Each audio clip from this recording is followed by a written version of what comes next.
Nós dissemos com isto que isso revela quão fácil o homem é de ser enganado. Nossa mãe Eva foi enganada lá no jardim, não tendo dentro de si nada de mal, ela foi enganada. E aqui, depois de 1000 anos, Cristo reinando, pois em paz aqui na terra, os animais, o leão, que eram ferozes, não atacando e matando nem animais, nem gente, mas comendo capim, coisa assim. Mas mesmo depois desse ano de tanta transformação, de tanta coisa boa, porque o homem por natureza é pecador, porque ele ama e tem prazer no pecado, ele vai seguir a mentira de Satanás.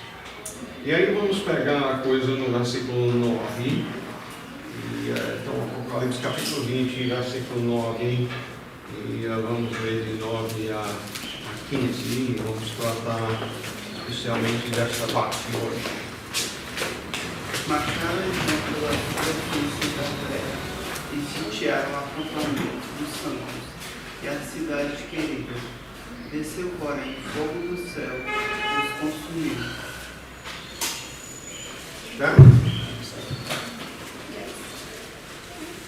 O diabo e seus poderes foi lançado para longe do lago de fogo e enxofre, aonde já se encontra não só a besta como também os falsos profetas, e serão atormentados de dia e de noite pelos séculos dos séculos. Continuamos até 15. Vi um grande trono branco e aquele que nele se assenta, de cuja presença fugiram a terra e o céu, e não se achou lugar para eles. Vi também os mortos, os grandes e os pequenos, postos em pé diante do trono.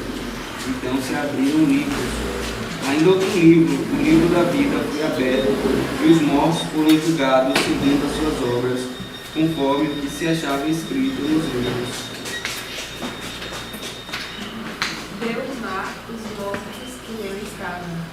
A morte e o além entregaram os mortos que neles haviam, e foram julgados um por um, segundo as suas obras. Então, a morte e o inferno foram lançados para dentro do lago de fogo. Esta é a segunda morte, o lago de fogo.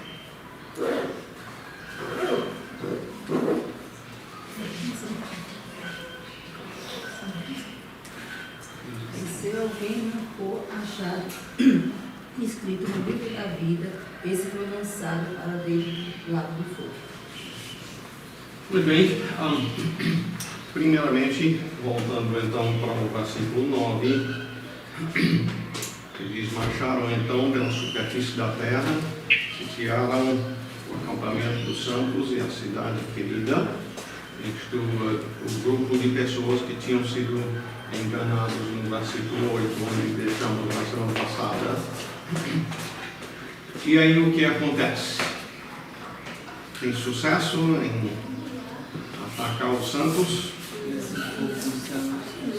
descer o fogo do céu e os consumir. Se lembra? Não foram poucos que foram enganados, não. Como a areia do mar. Mas o Senhor tem dificuldade em vencer os seus inimigos? Não. Não tem.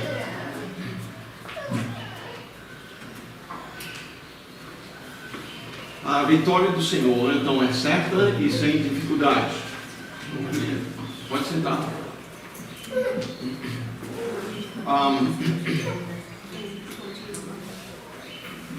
E porque ainda não aconteceu essa derrota final de Satanás? Não chegou a hora ainda planejada pelo Senhor.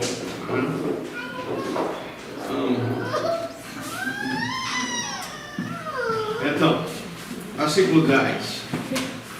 O diabo, o sedutor deles, foi lançado para dentro do lago de fogo e enxofre, onde já se encontram não só a besta, como também o falso profeta, e serão atormentados de dia e de noite, pelos séculos dos séculos.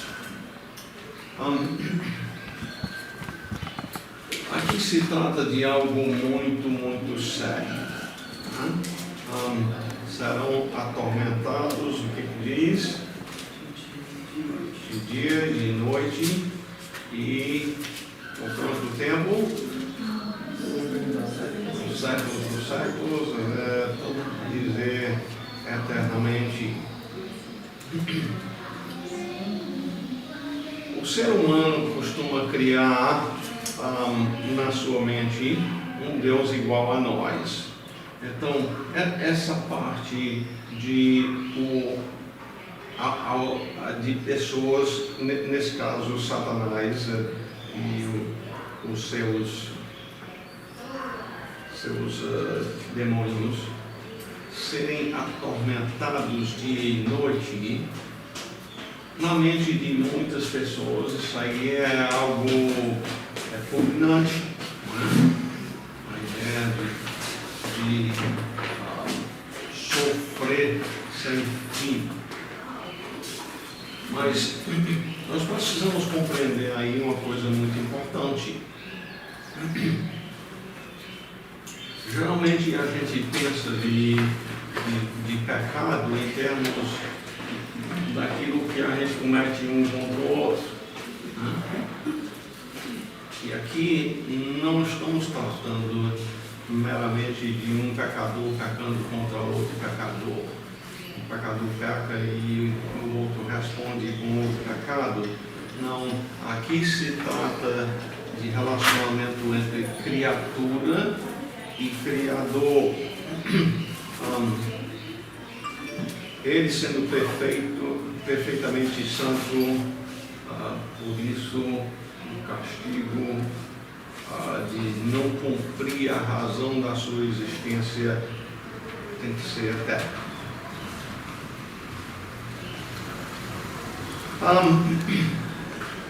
Aí passando para o versículo 11, o juízo não vem então somente contra o líder dos inimigos de Deus, que acabamos de ver aí nos versículos 9 e 10, mas vem também contra os seres humanos que seguiram a Satanás também. E é terrível. Nota bem então o versículo 11. Vi um grande trono branco e aquele que nele se assenta, cuja presença fugiram a terra e o céu, e não se achou lugar para eles. Primeiramente, em termos de cuja presença fugiram o céu e a terra, nós moramos aqui perto da praia. Imagine que você estivesse ali na beira da praia aqui em Itapuã e de repente houvesse um tsunami e lá vem uma onda de 10 metros de altura. 10 metros de altura, o dobro daquele poste ali, ou mais do que isso. É bem alto. E vem uma onda. E aí, com vontade de fugir, mas não tem para onde. Não tem para onde. Esta é a ideia aqui dos ímpios. Diz: vi um grande trono branco e aquele que nele se assenta, de cuja presença fugiram a terra e o céu, e não se achou lugar para eles. Não tinha para onde fugir. Ele é o Criador dos céus e da terra. Então, não tem onde fugir dele. Versículo 12: vi também os mortos, os grandes e os pequenos, postos em pé diante do trono. Então se abriram livros, ainda outro livro, o livro da vida foi aberto. Os mortos foram julgados segundo as suas obras, conforme o que se achava escrito nos livros. Então, primeiramente, os mortos. Eles escapam? Não. Ele morreu e foi jogado no mar e os peixes comeram. Escapou? Não. Aqui o homem está diante daquele que falou para um homem que estava morto há 4 dias. E o Senhor Jesus falou: Lázaro, sai e vem para fora. E se fosse a sua palavra, Edivaldo, o que o morto faria?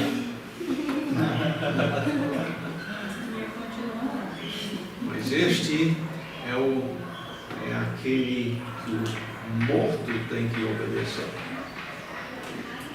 Lázaro ressuscitou. Os grandes, ele continua dizendo, estes escapam porque têm dinheiro, porque têm poder nas mãos. Não, eles têm que dar contas a Deus também. O seu dinheiro interessa a ele. Dá uma sentença mais pequena.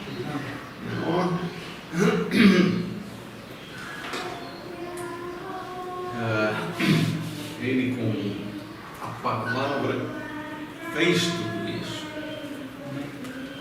O que a gente pode dar para ele que não é dele? Nada. E os pequenos? Esses escapam porque são pobres, necessitados, roubou porque tinha necessidade, então é inocente. Não. Ele será tido como mera vítima de exploradores e por isso ele passa livre. Não. Ele não é privilegiado no juízo por ser pobre, não. E olha que muitas vezes nos nossos dias, mesmo entre crentes, nós somos influenciados a pensar que é pobre, que é fraco, é vítima de exploração, mas todo ser humano vai ter que comparecer diante do Senhor. Os mortos foram julgados. E qual é o padrão? Segundo este versículo, são julgados segundo o quê? As suas obras. E é bom lembrar que este juiz sabe não somente o que todo mundo fez, até o que fez no escuro, de noite, trancado no quarto, mas ele sabe o motivo pela qual fez.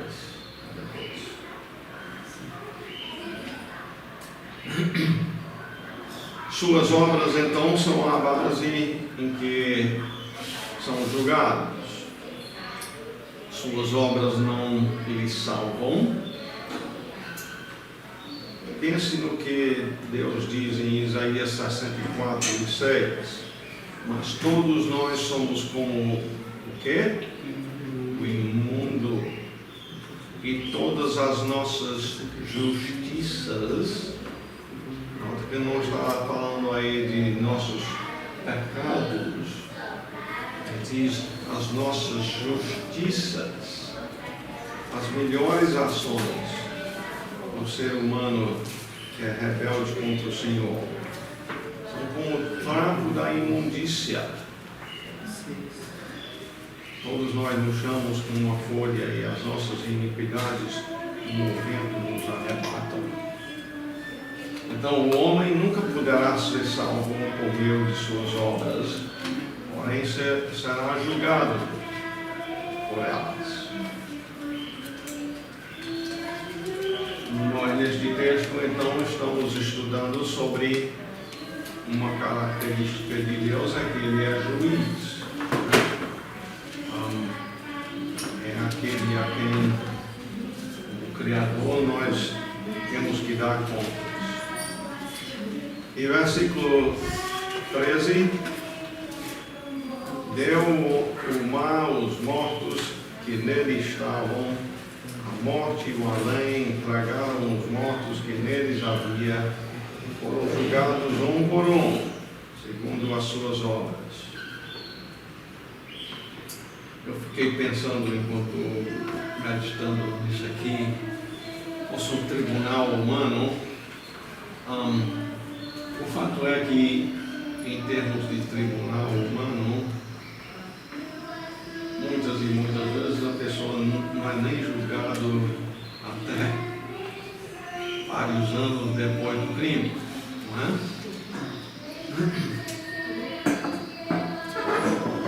Porém, aqui é uma multidão de gente e são julgados um por um, segundo as suas obras. Pois a pessoa pudesse pensar, então, se demorar muito, eu vou escapar. Mas nada disto. O texto diz que irão ser julgados um por um. Ninguém vai escapar, não. Bilhões e bilhões de pessoas, mas ninguém escapará.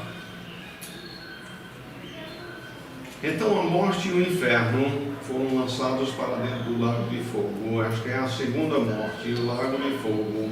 E se alguém não foi achado inscrito no livro da vida, esse foi lançado para dentro do lago de fogo.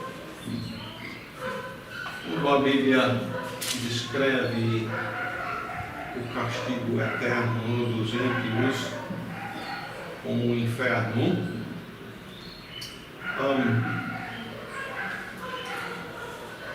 fogo é algo que a gente se aproxima dele?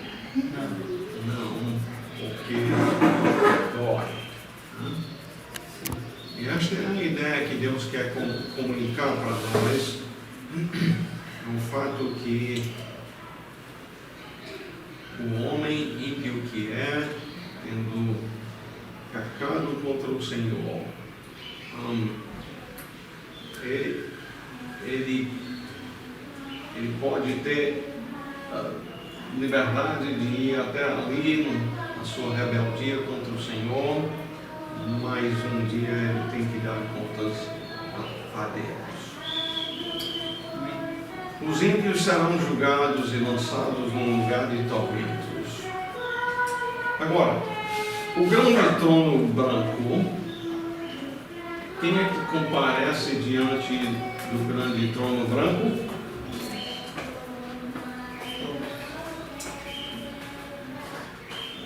Todo ser humano que sempre existiu? Os Pois bem. os descrentes. Muito bem. Os perdidos, os não salvos, vão comparecer diante do grande trono branco, que vem, então, um evento futuro depois do milênio. Agora, na última parte do nosso tempo hoje, vamos um pouquinho ainda quanto a os salvos. Mencionou aqui que se alguém não foi achado inscrito no livro da vida, os que estão inscritos no livro da vida não vão ser julgados no inferno para sempre. O que vai acontecer quanto a eles? Vamos olhar uns versículos aí quanto a isso. Primeiramente, 2 Coríntios, capítulo 5, versículo 9. Então, se você ler o 9 aí, Poliana, versículo 10. E veja bem aqui a quem Paulo está falando. 2 Coríntios 5, 9.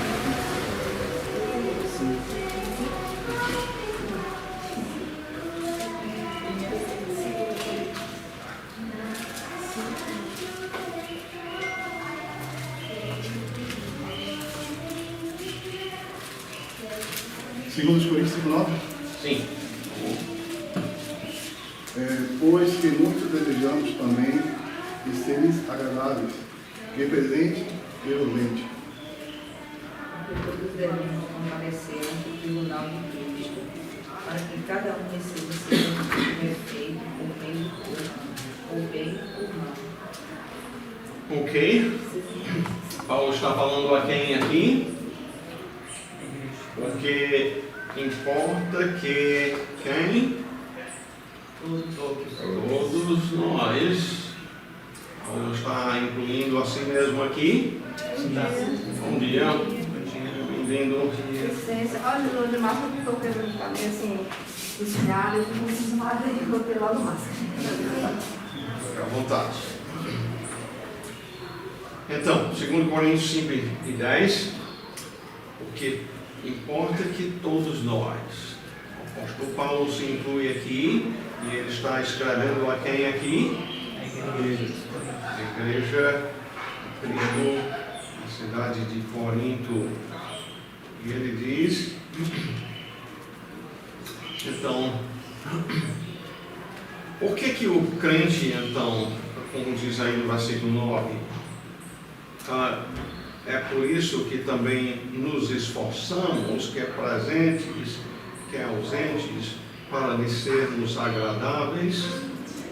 Por que o crente se esforça para em tudo que faz agradar ao Senhor? Se puderes, tem a resposta. O que é? Cada um aparecendo Nós temos que comparecer diante do tribunal de Cristo. Então, você, desculpe, primeiramente, o tribunal de Cristo não é um grande trono branco, não. Isso aqui é evento separado daquele.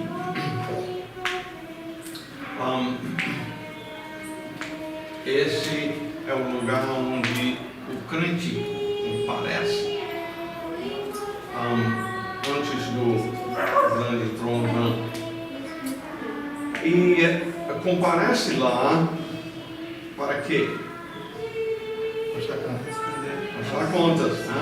Para que cada um receba segundo o bem ou o mal que tiver feito por meio do corpo. O bem, então, será tudo aquilo que a gente fez, trouxe glória a Deus, ao passo que o mal seria as obras feitas na carne. A senhora pode ler a 1 João 2 e 28, por favor? Aí os outros aqui, vocês... 1 João 2 e 28. Aí, os outros procuram 1 Coríntios 3. Pois bem, 2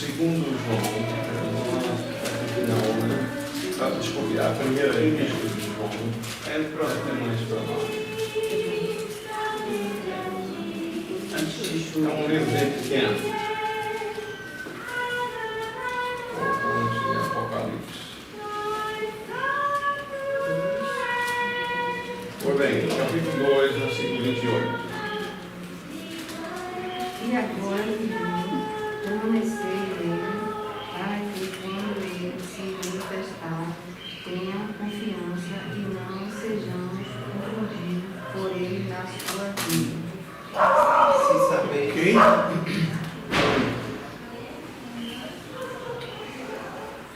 escrevendo a quem aqui? Igreja, né? Os Salmos diz: permanecei nele. Nós vamos olhar algumas coisas sobre esse permanecei nele na mensagem daqui um pouquinho. Permanecei nele para que quando ele se manifestar, tenhamos confiança e dele não nos apartemos envergonhados na sua vinda.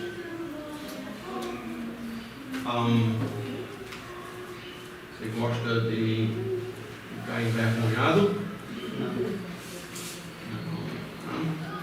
Então, como diz, permaneça nele. Permaneça nele. Para não ficar envergonhado, para ter confiança quando ele chegar.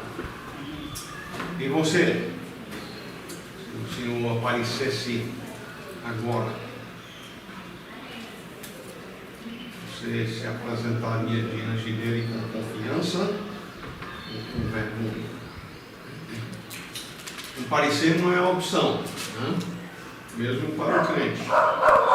E vamos ver então alguns versículos em 1 Coríntios capítulo 3, que elaboram um pouco mais quanto a isto. Nós precisamos entender, nós vimos o julgamento dos perdidos, nós precisamos ver esse comparecimento diante do tribunal de Cristo. Em 1 Coríntios capítulo 3, a partir do versículo 12, vamos lendo até o versículo 15, e aí eu vou comentar um pouco. Contudo, se o que alguém edifica sobre o fundamento é ouro, prata, pedras preciosas, madeira, feno, palha, se tornará a obra de cada um, pois o dia a demonstrará, porque está sendo revelada pelo fogo, e qual seja a obra de cada um, o próprio fogo o provará.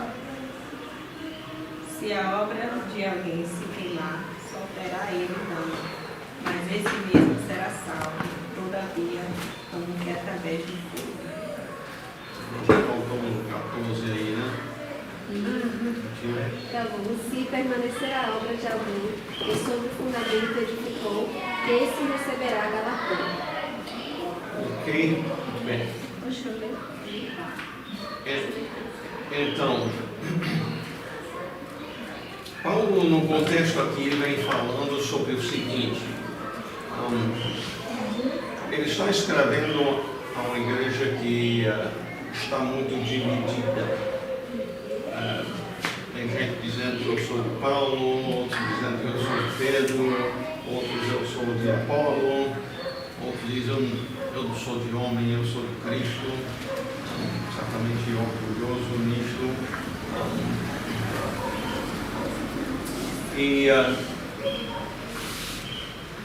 Paulo tem dito no começo do capítulo 3 que o crescimento vem do Senhor. Um trabalha semeando a palavra de Deus, outro vem mais tarde pegando,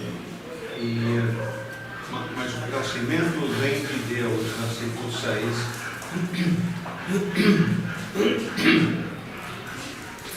Então, nessa parte aqui, ele passa a dizer: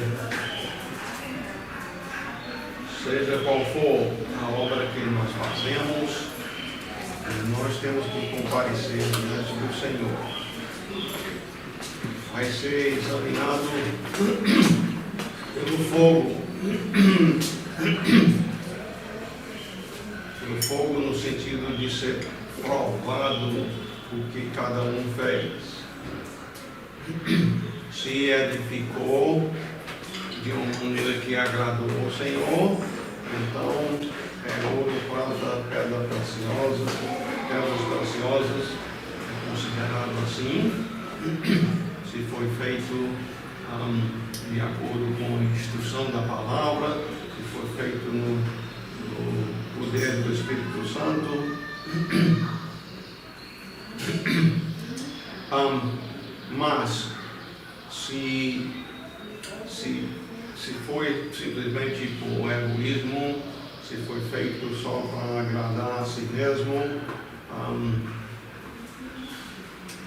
então é como madeira tendo palha, o que acontece quando passar pelo fogo?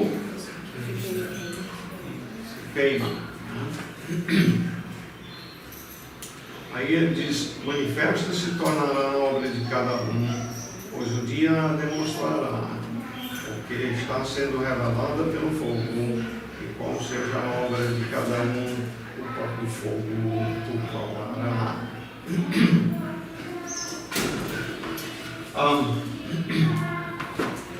Nesse mundo aqui, a gente se engana contra pessoas. Por exemplo, uma das coisas que o Satanás gosta de fazer é plantar no meio da igreja professos que são falsos,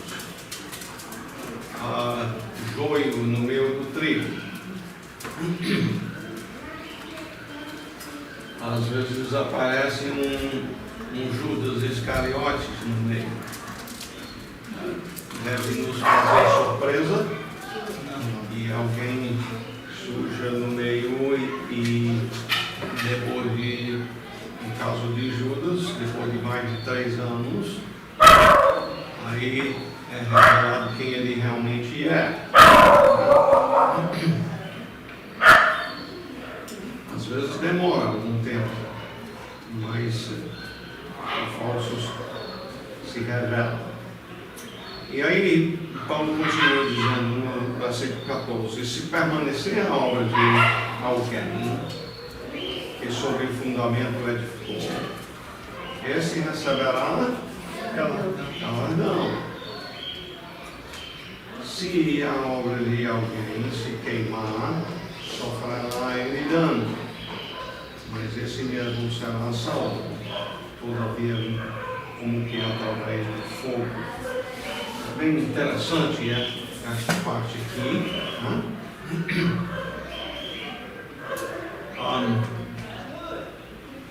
Tudo de bom que a gente faz, a gente só faz por causa do Senhor, né? Então, o poder dele em transformar as nossas vidas é que nos capacita para fazer isso. Mas mesmo que tudo é feito de bem, isto é feito no poder dele, ainda os seus vão receber recompensa. Que significa uma coisa, vamos pensar nisso, olhando lá no céu, todo mundo vai ser igual? Não, todo mundo não vai ser igual no céu. Se cada um é galardoado conforme as suas obras,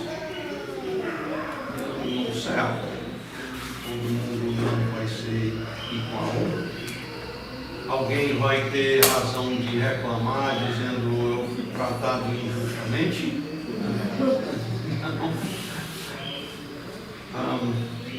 Até aquele cuja vida, grande parte do que fez, queimado pelo fogo, vai estar admirado e grato diante do Senhor, dizendo: estou aqui por quê?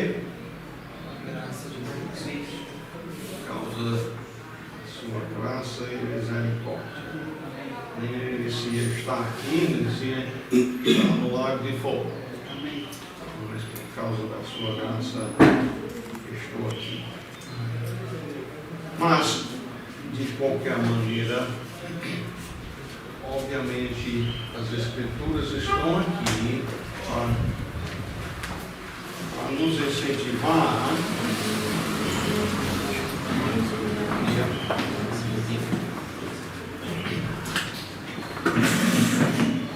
esse texto está aqui justamente para nos incentivar a o quê?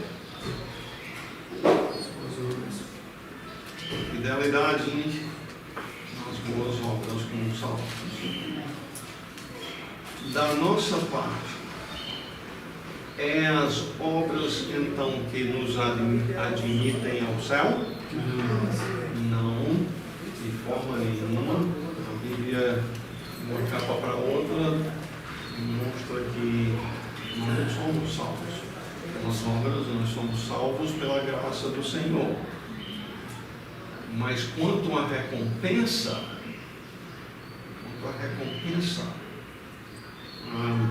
isto, quanto ao galardão, isto vai vir em resultado daquilo que fazemos aqui. Estamos aproveitando o nosso tempo naquilo que mais é necessário e importante. É importante pensar nessas coisas e pensar nesse sentido. Por exemplo, comer é coisa aqui da terra. Então, Carol, você gasta um bocado de tempo no preparo de comida? Pois bem, e demora bem pouco tempo e tem que fazer de novo. Então, diante disto, a questão é deixar de comer.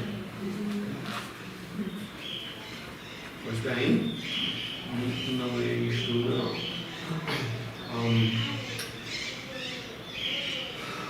Na sua semana, Rodrigo, quantas horas mais ou menos são gastos com o trabalho? Eu digo o trabalho mesmo fora de casa. 18 horas. Quanto? 8. Eu digo por semana. 44, 45. Não, vai mais que isso. As horas extras ali, aqui. Bem, e ainda tem um tempo de transporte para ir lá voltar, né? O caldo é mais ainda, né? Vocês marcam no passeio? Então, eu estou com isso querendo que a gente pense um pouco quanto à questão da nossa administração do tempo.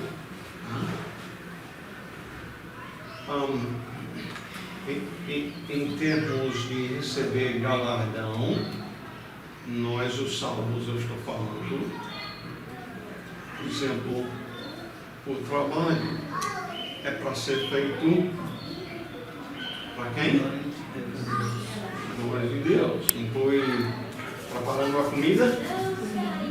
Pois bem, tudo quanto a gente fizer é para ser feito de coração, como Motivação. Como é? Motivação. Pois bem, a motivação é em tudo lhe ser agradável, como nós vimos em 2 Coríntios 5 e 9.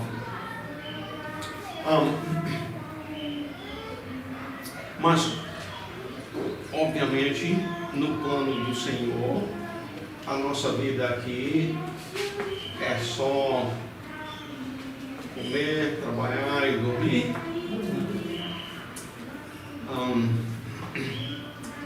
Pois bem, é para ter tempo para ler a Bíblia e orar? Pois bem, o tempo é para ser só para ler a Bíblia e orar?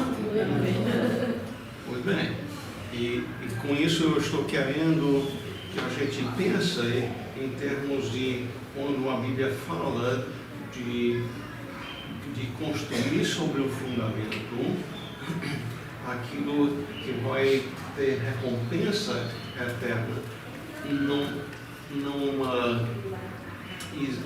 isenta ou não significa que a gente tem que tirar para fora das nossas vidas essas coisas.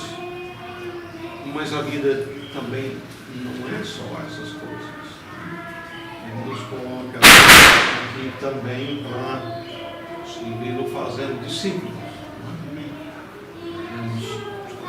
Separando um tempo para levar outras pessoas a conhecer a verdade. Agora, ainda lá em 1 Coríntios capítulo 3, versículos 14 e 15, se permanecer a obra de alguém que sobre o fundamento edificou, isto é, quando passar pelo fogo, esse receberá galardão. E aí vamos olhar um pouco o versículo 15. Se a obra de alguém se queimar, o que diz? Sofrerá ele dano. Mas aí parou aí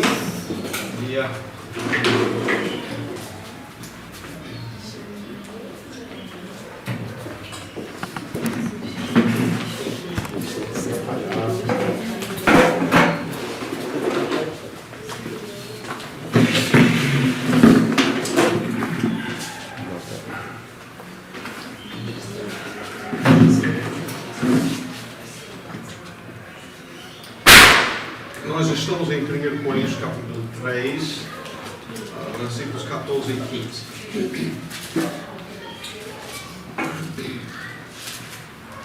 E especificamente agora nós queremos dar um pouco de atenção ao versículo 15. Paulo está falando a crentes aqui. Ele está dizendo que naquilo que o Senhor nos chamou a fazer para Ele, tudo isso vai ser julgado e vai passar pelo fogo. E aí, versículo 15: se a obra de alguém se queimar, sofrerá ele dano. Mas qual é o dano? Ele continua dizendo: mas esse mesmo será o quê? Salvo, todavia, como que através de fogo. O que isso significa? É porque grande parte do que ele fez não foi feito para a glória, honra e louvor do Senhor, foi feito egoístamente, foi feito para si, para a sua própria glória. Aí se queimou como madeira, feno e palha. Mas diz aí, mas esse mesmo será o quê? Salvo. Então, esse tribunal de Cristo, onde a qual estamos estudando aqui, quem é que comparece lá? A igreja, os salvos em Cristo. Esses têm que comparecer diante do Senhor, mas os que comparecem lá, alguns então vão receber o castigo eterno de ir para o lago de fogo, como nós vimos com os outros em Apocalipse capítulo 20. Todavia será salvo, todavia como que através do fogo. Em outras palavras, é como que pegasse fogo na sua casa, você conseguisse só fugir com a vida, o que tinha se perdeu tudo, mas escapou com a vida. Essa é a ideia. Deixa eu só dizer, ligeiro aí, quanto a isso. Eu creio que todo salvo produz algum fruto para a glória do Senhor. Eu acredito que não tem nenhum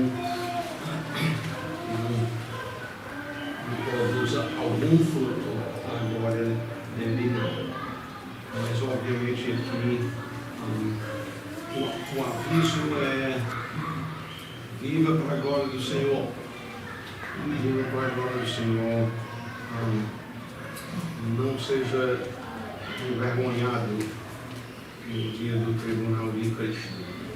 É bom vermos ainda Romanos capítulo 8, versículo 1. Silvano, você lê este vai ser o nosso último versículo aqui da escola dominical.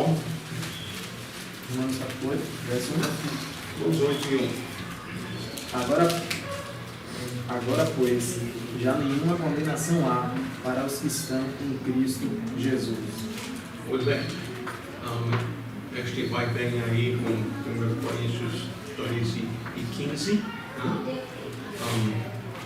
O tribunal de Cristo não é uma questão de julgar se vai ser salvo ou não. Se está em Cristo,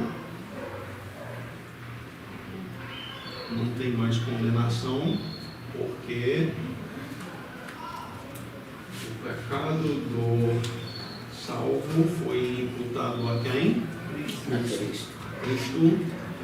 E a troca vem de lá para cá, a justiça dele também é imputada à conta do salvo. E por isso não pode haver condenação. Quem é que condena? Mas o que eu estava atrás é: quem tem direito de condenar é juiz. E ele, sendo o juiz, ele podendo dizer: seu débito foi pago, eu paguei, não tem mais a condenação eterna. Mas é entender que mesmo para nós os salvos há uma prestação de contas. E Paulo conscientiza a igreja acerca disto, a fim de quê?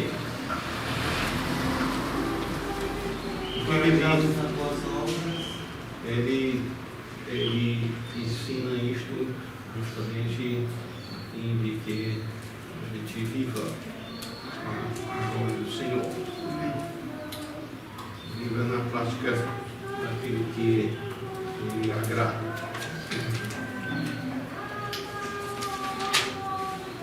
Pois bem, então, finalizando, o que a gente vê sobre Deus aqui, na lição de hoje? Ele é o quê? Ele é o quê? É juiz. O que mais? Ele é justo. Tudo bem? Ele é soberano. Ninguém vai escapar. Seja o tribunal de Cristo para os salvos, seja o grande trono branco para os ímpios, os rebeldes. Ele é o soberano criador do universo. Que a gente não faça dele um igual a nós, não, que não é. O pecado contra ele é muito diferente do pecado que a gente meramente comete contra o pecador. O pecado contra ele é pecar contra o Criador, o Santo dos Santos, e merece castigo eterno. Então, a pergunta que cabe é: você está em Cristo? Você vai estar diante do tribunal de Cristo, ou você vai ter que comparecer diante do grande trono branco? Não, vai ser terrível. Não queira isto, tema o Senhor hoje, submetendo-lhe a vida enquanto tem oportunidade. Ó Pai, muito obrigado por nosso tempo meditando aqui em algumas coisas que são futuras. O Senhor fala sobre estas coisas justamente porque é importante que nós tenhamos conhecimento de Cristo. Por um lado, estando em Cristo, nós nos regozijamos na certeza de que em Cristo, estando em Cristo, não há nenhuma condenação. Mas ao mesmo tempo, Senhor, no dia a dia das nossas vidas, ajuda-nos a, como Paulo disse, nos esforçar por viver vidas agradáveis a Ti. E, Senhor, se tem aqui presente alguém que ainda não confessa a Jesus como Senhor de sua vida, hoje seja o dia de salvação dessa pessoa. Seja criado nela o temor do Senhor, o princípio da sabedoria. E nós rogamos no nome do Senhor Jesus Cristo. Amém.